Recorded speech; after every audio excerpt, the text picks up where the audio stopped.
हर घर पाठशाला में आपका एक बार फिर से स्वागत है।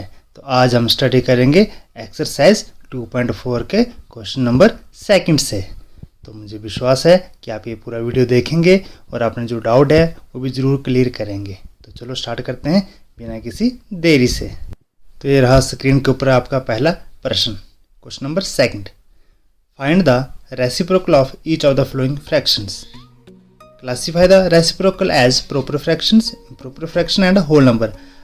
यहाँ पर जो भिन्न दे रखे हैं, पहली बात इनको व्युत्क्रम करना है, ठीक है। उसके बाद आपने क्लासीफाई करना कि कौन सा उचित भिन्न है, कौन विषम भिन्न है और कौन पूर्ण संख्या है। तो चलो स्टार्ट करते हैं बिना किसी देरी से।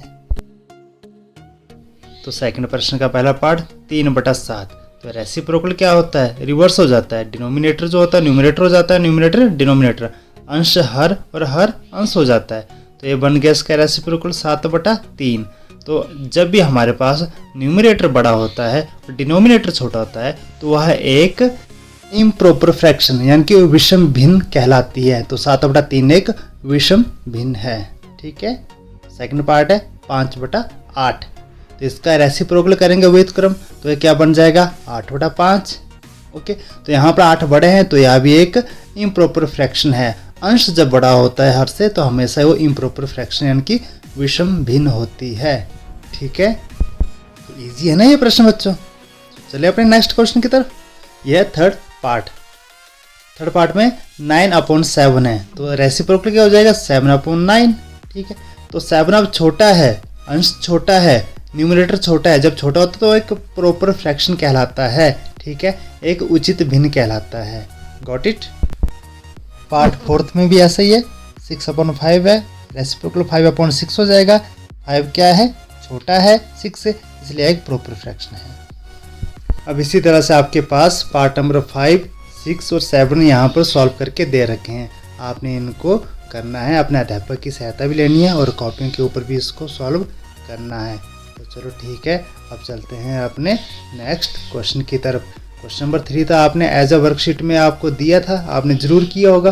चलो स्टार्ट करते हैं क्वेश्चन नंबर 4 से, ठीक है।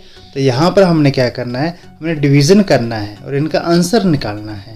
तो जैसे हमारे पास यहाँ पर कितने पार्ट दे रखे हैं, यहाँ पर 8 पार्ट दे रखे हैं। अब ध्यान से देखिए, यहाँ पर डिवीज़न का साइन है बीच में, गॉट इट। तो यहाँ पर दोनों ही फ्रैक्शन है, तो दोनों फ्रैक्शन को कैसे डिवाइड करेंगे चलो देखते हैं। पहला प्रश्न है 2/5 डिवाइड करेंगे हम 1/2 से। आपको पता है जब डिवीज़न को हम क्या करते हैं, कन्वर्ट करते हैं मल्टीप्लिकेशन में, तो व्युत्क्रम आ जाता है, रेसिप्रोकल आ जाता है, ठीक है ना। उसके बाद वाला टर्म तो 1/2 है, वो क्या हो जाएगा 2/1, ठीक है। अब काटने वालों को काट लीजिए आपने आमने सामने, और बाकी अगर नहीं करते हैं तो डायरेक्ट मल्टीप्लाई कर लीजिए। तो यहाँ पर आ जाएगा 4/5, इसका आंसर आ जाएगा। आपने कल भी किए थे इसी तरह के प्रश्न, बट दोनों फ्रैक्शन नहीं थे। यहाँ पर दोनों फ्रैक्शन है, ठीक है ना। और डिवीजन का साइन किस में कन्वर्ट करते हैं, मल्टीप्लिकेशन में, और जो उसके बाद जो टर्म होती है जो भिन्न होता है उसका हम रेसिप्रोकल ले लेते हैं। जैसे यहाँ पर 2/3 है तो उसका रेसिप्रोकल आ जाएगा 3/2, ठीक है। अब काटने वालों को काट लेंगे आमने सामने, बाकी जो बचेंगे उनको हम मल्टीप्लाई कर लेंगे। अब 4 2 का मल्टीपल है और 9 3 का मल्टीपल है, तो आमने सामने कट जाएंगे और हमारे पास मल्टीप्लाई करके आ जाएगा 2/3। Got it. इस तरह से सेकंड पार्ट भी सॉल्व हो गया। थर्ड पार्ट भी यहाँ पर मैंने सॉल्व करके दिया हुआ है, आपने इसको खुद सॉल्व करना है, टीचर की भी हेल्प लेनी है, ठीक है, और कॉपी पे भी इसको जरूर करना है। तो चलते हैं अपने नेक्स्ट पार्ट की तरफ, क्वेश्चन नंबर 4 की तरफ। क्वेश्चन नंबर 4 में है 2 ऑल एंड 1/3 को डिवाइड करेंगे 3/5 से। सबसे पहला काम क्या होता है, जो भी हमारे पास जो मिक्स्ड फ्रैक्शन होता है इसको हमने इम्प्रॉपर में कन्वर्ट करना है। तो ये आपको आता है करने, मैंने पिछली वीडियोज़ में आपको बता रखा है। तो 2 सही 1/3 को हम कन्वर्ट कर लेंगे, 3 दूनी 6, 6 + 1 7, 7/3 डिवाइड करेंगे 3/5 से। ये आपको आगे आता ही है करने। डिवाइड के साइन को मल्टीप्लाई में कन्वर्ट कर दिया और 3/5 को 5/3 कर दिया, ठीक है ना। ये आमने सामने नहीं कट रहे, आप डायरेक्ट इसको मल्टीप्लाई करके लिख सकते हैं। तो आंसर आ गया आपके पास 35/9। Got it. तो ये सॉल्व हो गया। चलते हैं पार्ट नंबर 5 की तरफ। तो यहाँ पर ये जो 5 पार्ट है इसमें भी 2 फ्रैक्शन के बीच में डिवीजन है। जो फ्रैक्शन हमारे पास पहला वाला जो फ्रैक्शन है 3 ऑल एंड 1/2, ये हमारे पास मिक्स्ड है। और दूसरा जो फ्रैक्शन है वो हमारे पास कौन सा है, इम्प्रॉपर फ्रैक्शन है। तो पहले हम मिक्स्ड को भी इम्प्रॉपर में कन्वर्ट कर लेते हैं, तो ये आ जाता है 7/2 डिवाइड करेंगे 8/3 से। वही है, डिवाइड के साइन को मल्टीप्लाई में कन्वर्ट कर दीजिए और मल्टीप्लाई करने के बाद जो फ्रैक्शन आता है उसको हमने रेसिप्रोकल ले लेना है। तो 8/3 का रेसिप्रोकल हो जाता है 3/8। ठीक है, अगर ये आमने सामने करते हैं एक दूसरे के मल्टीपल हैं तो ठीक है, अदरवाइज इनको डायरेक्ट ही हम मल्टीप्लाई कर लेंगे। तो 21/16 ये हमारा आंसर आ गया। इसी तरह से यहाँ पर पार्ट 6, 7 सॉल्व करके रखे हुए हैं। ठीक है ना, आपने इनको देख लेना है। ठीक है, टीचर की भी सहायता लेनी है और अपनी कॉपी पे भी ज़रूर कर लेना है। ठीक है, तो इस तरह से ये एक्सरसाइज 2.4 यहाँ पर समाप्त हो जाती है। अब हमारे पास जो अगली जो हमारी एक्सरसाइज है, हमारे पास थोड़ा सा समय है तो हम ज़रूर डिस्कस करेंगे। अगली जो एक्सरसाइज है हमारे पास वो डेसिमल की आ जाती है। ठीक है, तो डेसिमल नंबर को देखो हम किस तरह से हम इनकी मल्टीप्लिकेशन सीखेंगे, इनको कन्वर्ट करना सीखेंगे। ठीक है, और इनका डिवीज़न भी सीखेंगे। ठीक है, तो चलो स्टार्ट करते हैं डेसिमल नंबर के साथ।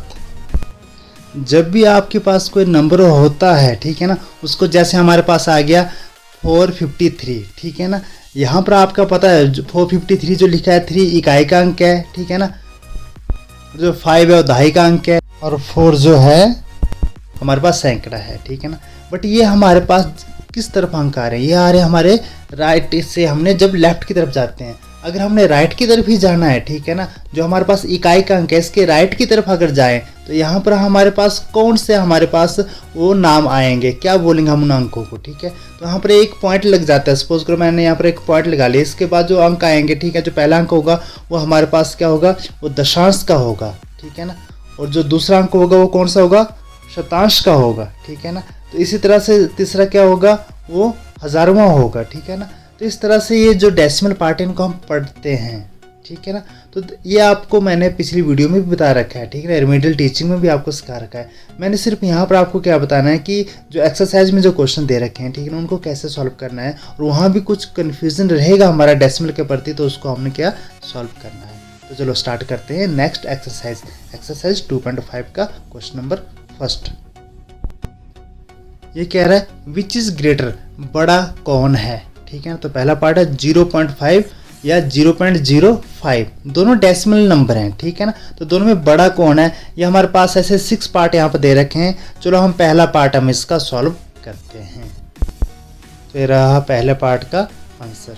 ये पहला जो प्रश्न है ये कह रहा है 0.5 और 0.05 इनमें बड़ा कौन है, ग्रेटर कौन है। तो सबसे पहले हमने डेसिमल नंबर को क्या करना है, हमने इनको इक्विवेलेंट फ्रैक्शन में कन्वर्ट करना है। ये हमने पहले भी स्टडी किया था। जैसे 0.5 है तो हमने इसको पहले फ्रैक्शन में कन्वर्ट कर लेते हैं सिंपली। ठीक है ना, ये आ गया 5/10। ठीक है ना, तो 5/10 हमारे पास आ चुका है। बट जो दूसरा जो हमारे पास फ्रैक्शन है वो है 5/100। तो यहाँ पर हमारे पास क्या है, दोनों फ्रैक्शन सेम नहीं है, हमने इनको इक्विवेलेंट फ्रैक्शन में कन्वर्ट करना है। तो यहाँ सिंपल सी बात है, अगर हम 10 से मल्टीप्लाई करेंगे ऊपर भी नीचे भी, तो हमारे पास जो डिनोमिनेटर 100 आ जाएगा, दूसरे का भी 100 है। ठीक है, फिर हम ये हमारे पास इक्विवेलेंट फ्रैक्शन आ जाएंगे, लाइक फ्रैक्शन आ जाएंगे, फिर हम इनका कंपैरिजन इजीली कर सकते हैं। लाइक फ्रैक्शन में जो ऊपर वाला जो न्यूमिनेटर जिसका बड़ा होता है वो फ्रैक्शन बड़ा होता है। तो यहाँ पर 50 बड़े हैं 5 से, तो हमारे पास 50 वाला जो फ्रैक्शन है वो बड़ा होगा। तो 0.5 is greater than 0.05। Got it, समझ में आ गया ना, इजी है ना ये प्रश्न। अब इसी तरह से सेकंड पार्ट भी यहाँ पर सॉल्व किया हुआ है। 7/10 है और 5/10 है, दोनों के डिनोमिनेटर क्या है, सेम है। तो कौन सा बड़ा हुआ, जिसका न्यूमिनेटर बड़ा है। ठीक है, तो 7 बड़े होते हैं 5 से, तो हमारे पास 0.7 इज ग्रेटर देन 0.5। देखो कितना सिंपल था ये प्रश्न ये, क्योंकि डिनोमिनेटर दोनों के सेम थे। ठीक है, तो चलते हैं अपने नेक्स्ट पार्ट की तरफ। 7 और 0.7। यहाँ पर देखो 7 तो एक होल नंबर है। ठीक है ना, जिसका जो नीचे जो है डिनोमिनेटर 1 है, जबकि 0.7 का डिनोमिनेटर 10 है। तो दोनों 10 करने के लिए हम क्या करेंगे, 7 के केस में 10 से मल्टीप्लाई कर लेंगे दोनों तरफ, तो आ जाएगा 70/10। और जो दूसरा हुआ है 7/10, तो 70 बड़ा हुआ 7 से, तो इस तरह से हमारे पास 7 is greater than 0.7। Easy solve हो गया ये भी प्रश्न। ठीक है ना, तो इस तरह से आपने ये प्रश्न सॉल्व करने हैं ऐसे। ठीक है, चलो एक और पार्ट करते हैं। 1.37 बड़ा है या 1.49, तो इनको आप क्या कन्वर्ट कर लेंगे, आप इनको इक्विवेलेंट फ्रैक्शन में कन्वर्ट कर लीजिए। तो आपने 100, दोनों के केस में 100 नीचे आ जाएगा, तो लाइक फ्रैक्शन है, कंपैरिजन कर लीजिए। लाइक फ्रैक्शन में जिसका न्यूमरेटर बड़ा होता है वो बड़ा होता है। 149 क्या है यहाँ पर, बड़ा है 137 से, तो हम क्या बोलेंगे 1.49 is greater than 1.37। Got it. तो यहाँ पर इस तरह से प्रश्न सॉल्व किए हुए हैं, ठीक है ना। अगला पार्ट भी मैंने यहाँ पर सॉल्व कर रखा है, आपने इसको देखना है कैसे इसको सॉल्व किया है, ठीक है।